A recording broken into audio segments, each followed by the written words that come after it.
la woni na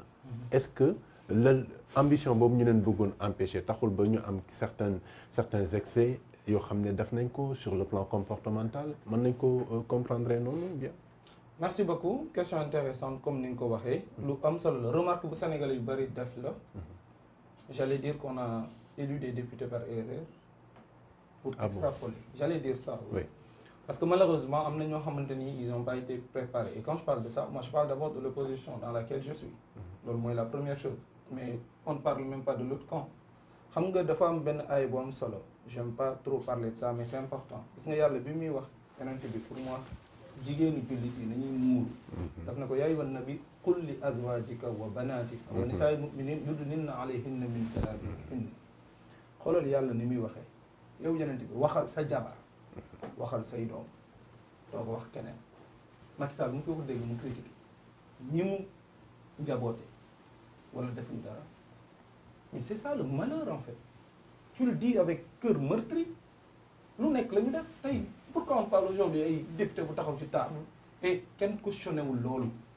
yabaate la Guy Marius Sagna muy taxaw ci table keneen ak keneen ku foqati micro yabaate la mais vous avez une fois entendu Macky Sall de parler de ces députés qui ont eu des faux billets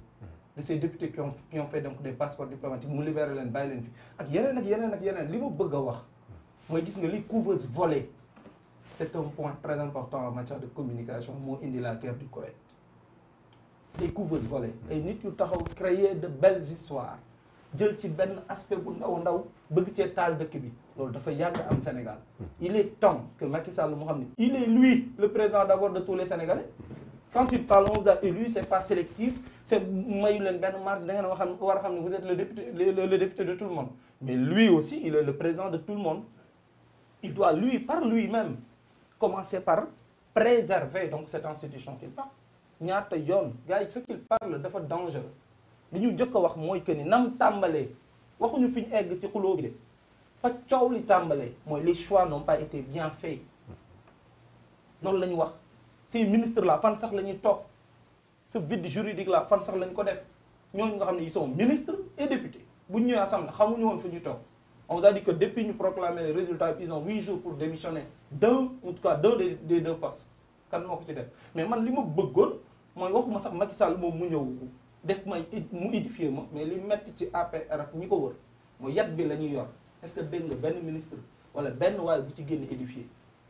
mais parce que lii ak lii moo waral Amadou Ba moo waral tel ministre le ministre tel ou ministre tel mu nekk ci salle bi dégg nga ko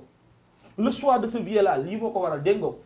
carton yi ñu wax ni Barthélémy Dias mu wax ne carton yi nekkul ci député bi ak député bi c'est faux loolu dégg nga ko je le dis très souvent à un capitaine de la gendarmerie avec qui je parle très souvent en matière de sécurité li gën a metti Sénégal mooy l'opposition crie le pouvoir garde la cravache du ñu édifier ci dara mais man je suis humain bu benn député génnoon ne c'est faux un huissier est là il atteste avoir mis le carton de Barthélémy Dias dans toutes les enveloppes moi je vais jeter le pauvre sur Barth mais pas sur le pouvoir dégg nga ko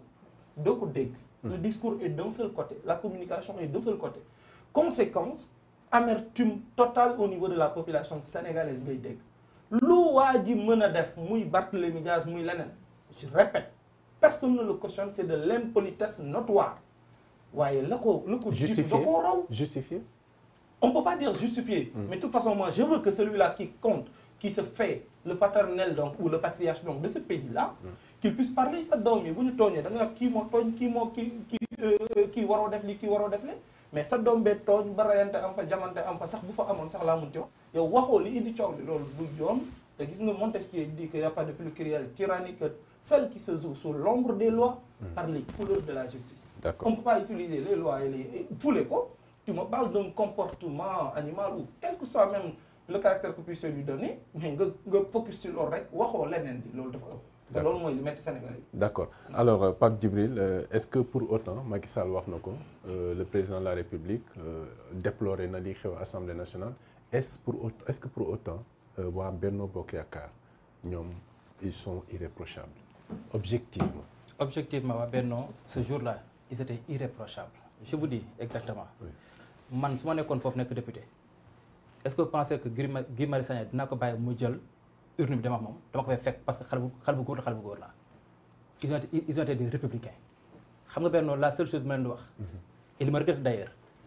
il faut rendre gis nga un animal il faut rendre un coup parce que quand les gens se comportent comme des animaux il faut aussi parfois est-ce que c'est pas c'est pas trop dire non c'est pas trop dire xam nga il faudrait que ñu xam lu ñu waxanteel nous sommes dans un pays nous sommes dans un état de droit tout à l'heure il dit li mu wax sax amul solo mais li ma koy wax moo am solo le président Macky Sall gis nañ fi député bu ñu ji njaqataan est-ce que tax na le président Macky Sall jël micro taxaw di wax ci député yi du ko def seen leader opposition bi dañ ko jiin viol est-ce que tax na le président Macky Sall jël taxaw def communication ci loolu du ko def parce que le président Macky Sall c'est un démocrate c'est un républicain il respecte la séparation des pouvoirs du ci dugg ñoom ñoo réglé seen bopp la preuve am na ko bokk suñu benn bokk yaakaar Sitor Ndour dañ ko jiin viol anam mi ci ndugg seen ñu teg et pourtant opposition bi ki ñu jiin viol mi ngi doxantu di dem fu ko neex di lambar dëkk bi kenn waxul. am nañ ay preuves. est-ce que am nañ ay preuves non même Sitor Ndour même Sitor Ndour mi ngi si présomption d'innocence quelle que soit la situation il n'a pas été jugé. malgré les témoignages. non mais présomption d'innocence la nekk. malgré ak lu ñu mënti wax présomption d'innocence la nekk. comme ni ko kee nekkee ki ba pare ñu bàyyi ci mbedd mi lambar c'est juste pour dire. bu ñu nekk ci état de droit dañ koy xam bu ñu nekk ci état boo xam ne c'est un dañu am un président boo xam ne c'est un démocrate un républicain buy accepter les règles du jeu par contre mënu nekk un njiit mënu nekk un président de la République ba noppi ñëpp naan ko tey ngay wax sa candidature lui il a dit ce qu'il a dit c'est très clair il ne va jamais violer la constitution c'est-à-dire il ne va jamais violer la constitution c'est-à-dire oui yéen xam ngeen ni Barthélémy Dias taxaw na Sonko taxaw na ne Macky Sall am na sañ-sañ représenté en 2024 mais les choses sont là est-ce que le président Macky Sall du moom mooy def candidature parce que le président Macky Sall c'est un président d'une grande coalition de Benno Bokk Yaakaar c'est le conseil constitutionnel moo war a wax est-ce que le président Macky Sall sera candidat oui ou non et aussi bu ñu fàttee ñoom ñoo ko waxoon xam nga boo nekkee ci réew moo xam ne opposition bi Barthélémy Dias taxaw na leen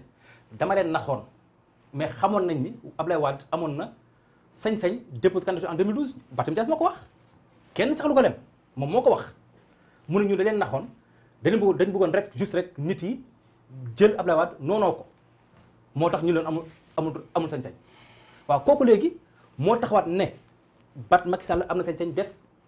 beneen second quinquennat waaw il faut demander man la seule chose bi may wax avant ñu laaj Macky Sall avant ñu laaj le président Macky Sall quoi que ce soit nañ dem laaj Sonko ak Barthélémy Dias est-ce que le président Macky Sall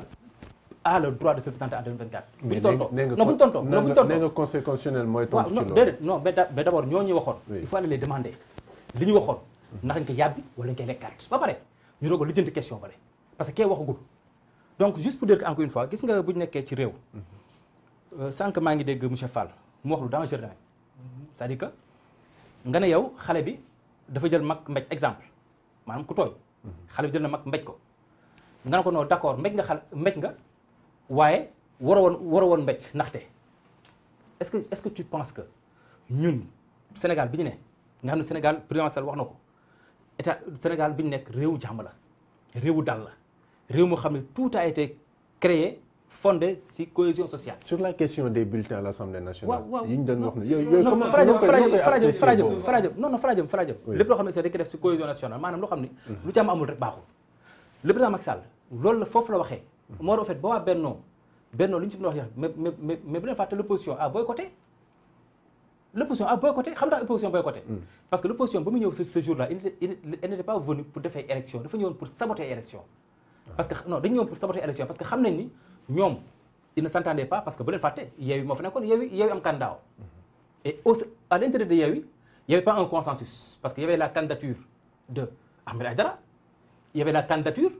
de Barthélémy Dias. comme en bonne démocratie. non mais xaar rek non déjà. ñoom ñoo ñu jaay intercoalition autrement dit ñoom ñoo ñu jaay ñoom ñëpp benn lañu. benn gocc la benn laxasukaay la donc benn candidat la ñu am et fu ba ñëwee foofu ils ont eu 2 candidats au sein de Yewwi am à l'intérieur de Wallu un candidat Lamine Thiam donc ñoom seen bopp déggoowuñu woon comme nag déggoowuñu woon ils voulaient nag carrément saccager pour war ne carrément ni fii ñoom comme te amuñu candidat rek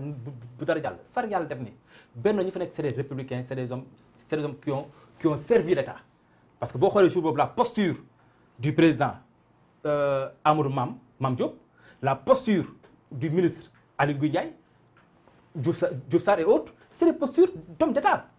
nekk sax di indi xuloo gaa yow. non est-ce qu'ils n'étaient pas dans une position inconfortable? Au contraire, une position confortable. Du moment que dañu nekk ministre nekk kii alors que cette question là une position confortable non moom li mu wax moom moo yaay boppam pare. parce que nee na moom ci waxam